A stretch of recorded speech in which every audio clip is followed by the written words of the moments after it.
And now Jim O'Hagan joins me again with another episode from local history and a tragic tale to relate. Hello again, Walter. In November 1761, a wicked deed was done on the road between Derry and Strabane, which is still spoken of in that area of Northern Ireland. It concerned the murder of a young girl. A man was arrested subsequently and later tried for this crime, which made headline news here and in the main newspapers across the water at the time. He has come down in history to us as half-hanged Mc Naughton. The year 1722 saw the birth of John Mc Naughton at Ben Varden near Ballymoney in County Antrim. He was the eldest of the two sons of his father Bartholomew Mc Naughton. His family ancestor was John Dew Mc Naughton, who was a planter in Ulster from 1608 to 1609. They were related to Lord Randall, the first Earl of Antrim, and through this family connection had inherited the family estate. So the young John was well connected. When he was 6, Bartholomew died, and at 18 John inherited Ben Varden. Later in 1740, after attending the Royal School, Raphoe, in County Donegal, he became a student at Trinity College, Dublin. Instead of buckling down to his studies, John adopted the glamorous life in Dublin and left Trinity in 1741, and instead passed his time with rich and influential people and doing much gambling in the process. He was a tall, well-built young gentleman with dark brown hair, who soon frittered away most of his inheritance and became heavily in debt. Lord Mazarine was a close friend, and he introduced John to Mary Daniels, a clergyman's daughter from County Down, and a sister-in-law of Mazarine. John and Mary married, and she brought to the union a considerable dowry, which no doubt suited her husband, as he was able to pay off his gaming debts, making a promise to her never to bet again. For the next 2 years, life was happy between them, living in Dublin. But it seems he never lost his craving for gambling, and as time wore on, John's cunning and considerable charm enabled him to get round her, and she released him from his promise on gaming. He returned to his old ways, and again found himself out of pocket on account of them, with no means of paying back what he owed.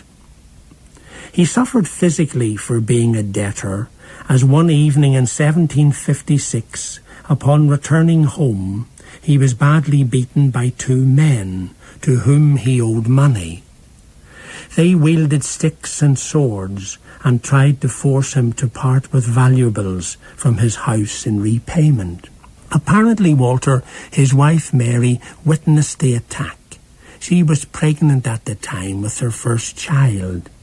The affair, it is said, shocked her greatly, and she collapsed, never to recover, and died a few days later. John was genuinely affected by this turn of events and left badly downcast.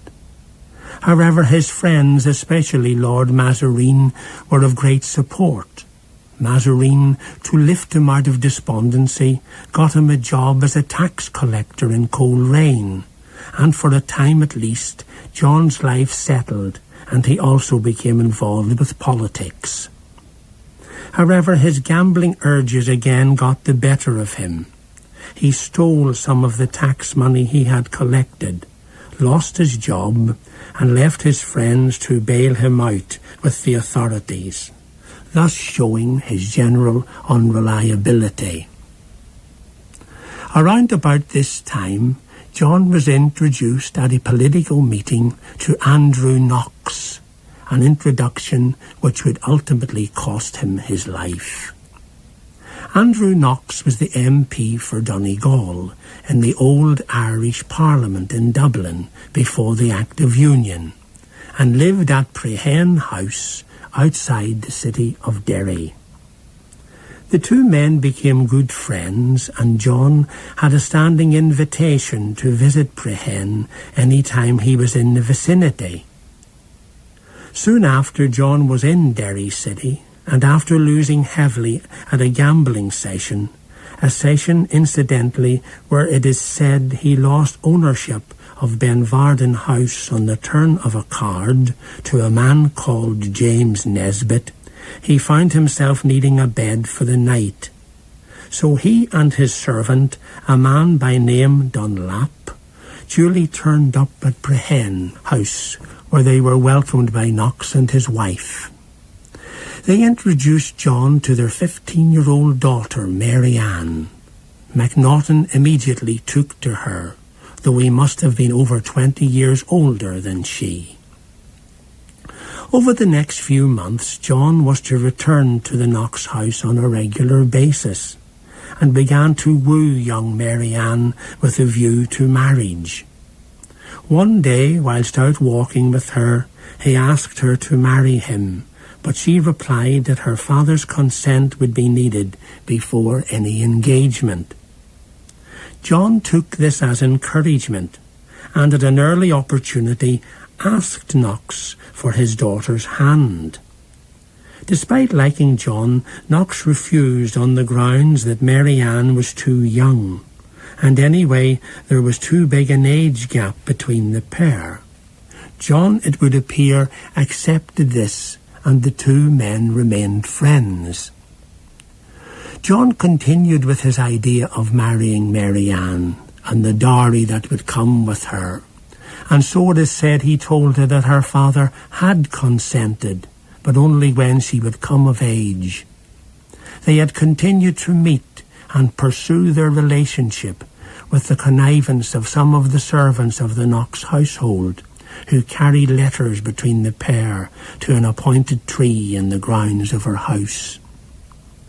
One day John took Mary Ann to Derry, and whilst there persuaded her to read through the marriage service with him, and with a friend named Andrew Hamilton acting as a witness. Apparently the couple swore on the Bible that a marriage would take place before a clergyman at an early opportunity. But even then Mary Ann insisted on having her father's prior consent. She never mentioned to her father that she had gone through a sort of marriage ceremony with John. Some time later, to the great consternation of Mary Ann, and in her presence, John announced publicly at the home of a man in Strabane called John McCausland that they were married. She denied this strongly, and when Andrew Knox heard of it, he ordered her home immediately. He had, it seems, been allowing her to travel socially with John on occasions. Knox was furious and said that Mc Naughton would never again darken his door. He put notices in local papers that John and Mary Ann had not in fact been married. John counterclaimed.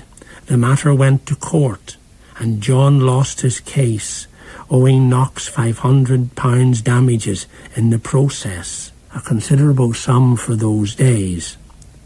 There were reports also that a duel was fought between a member of the Knox family and John, which resulted in Mc Naughton being wounded. Anyway, John made it known he would get revenge on Knox and cursed his family. For a time John lay low and spent some time in England. His friends, however, back home kept him fully informed of happenings in the Knox household, especially in relation to Mary Ann. Matters came to a head late in 1761. Andrew Knox had to return to parliamentary business in Dublin, and decided to take his family with him, so as to safeguard Mary Ann.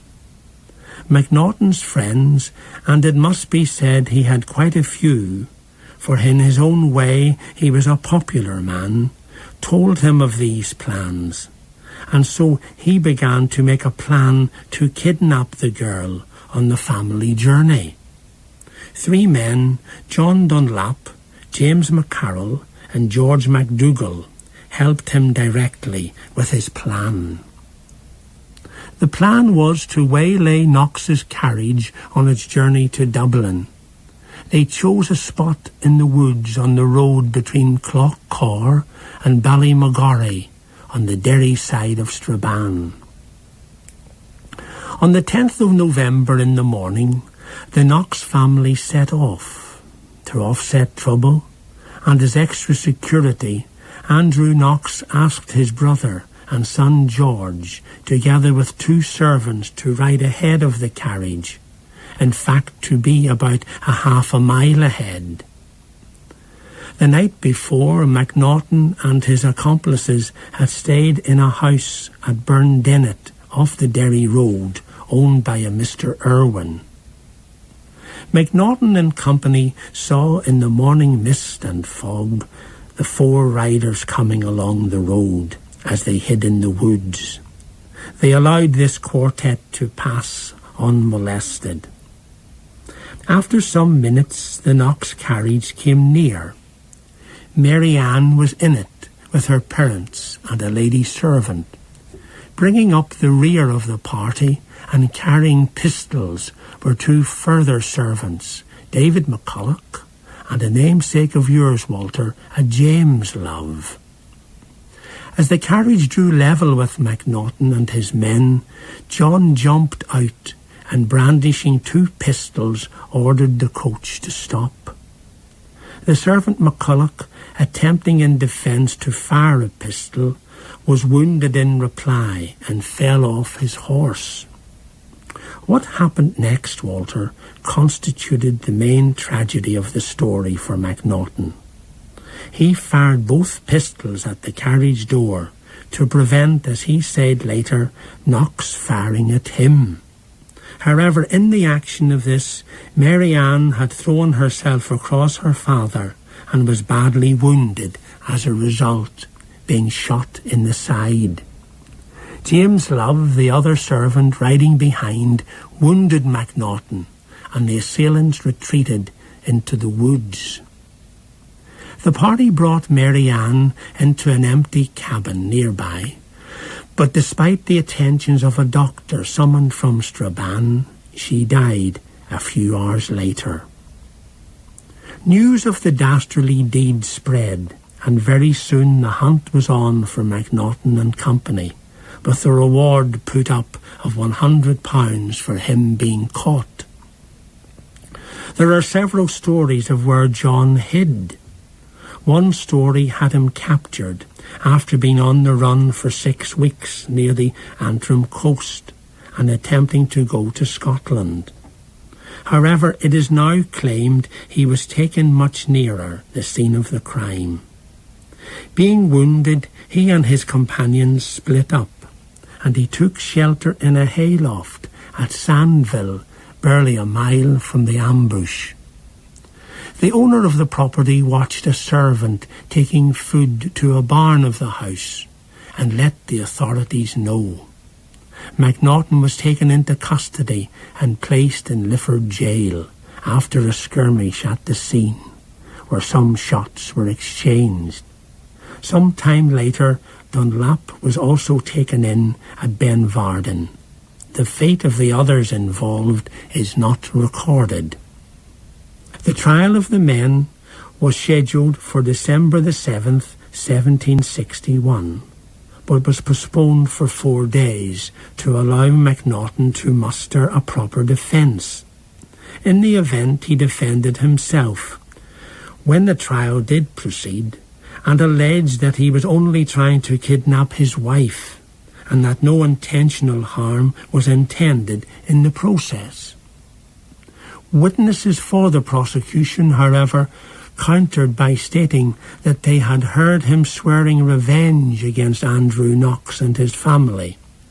This was persuasive, and the court found both defendants guilty, and they were sentenced to be hanged.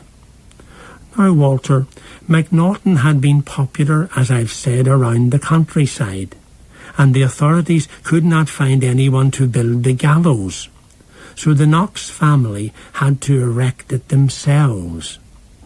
The place of execution was on a piece of land near the bridge between Strabane and Lifford, and at 1 p.m. on the 15th of December 1761, the two men were brought out to be hanged.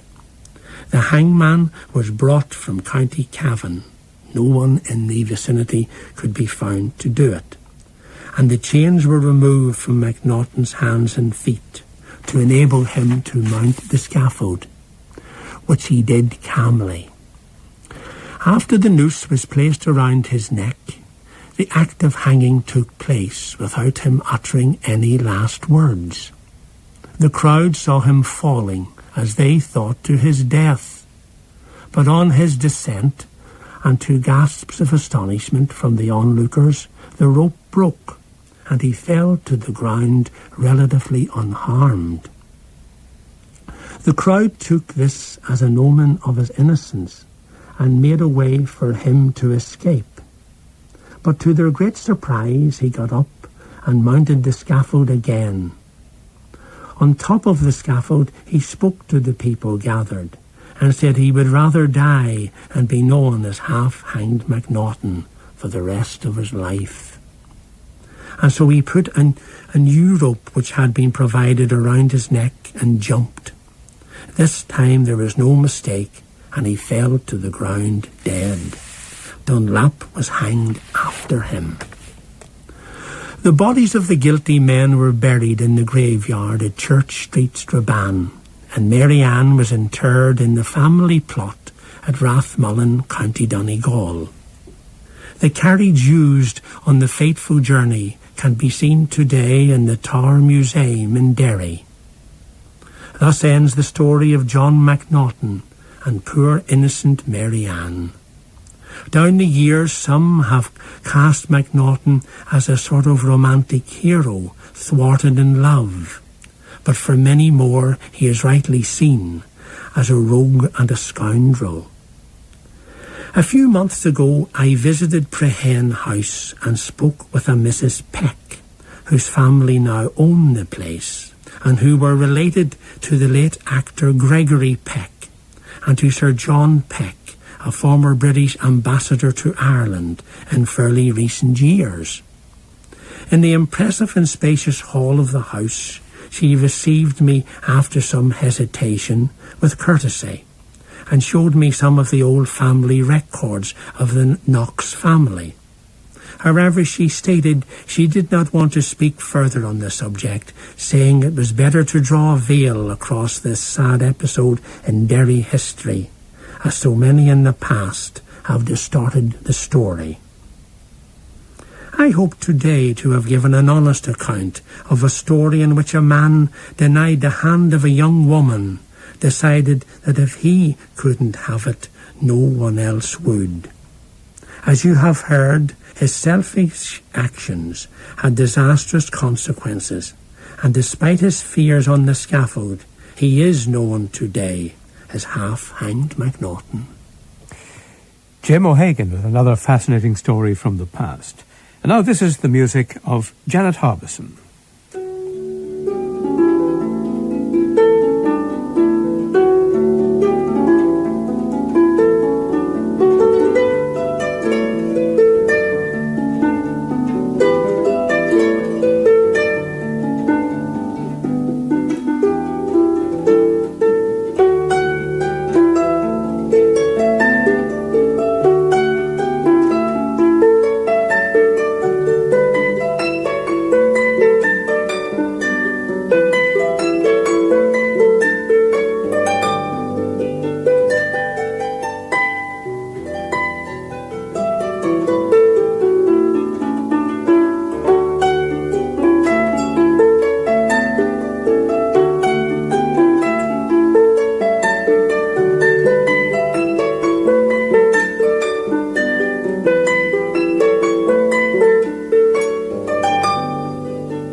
That was Janet Harbison playing one of her own compositions, Eleanor O'Connor. Now, some things which are happening over the next few days. In fact, I've just about time to tell you of this one, because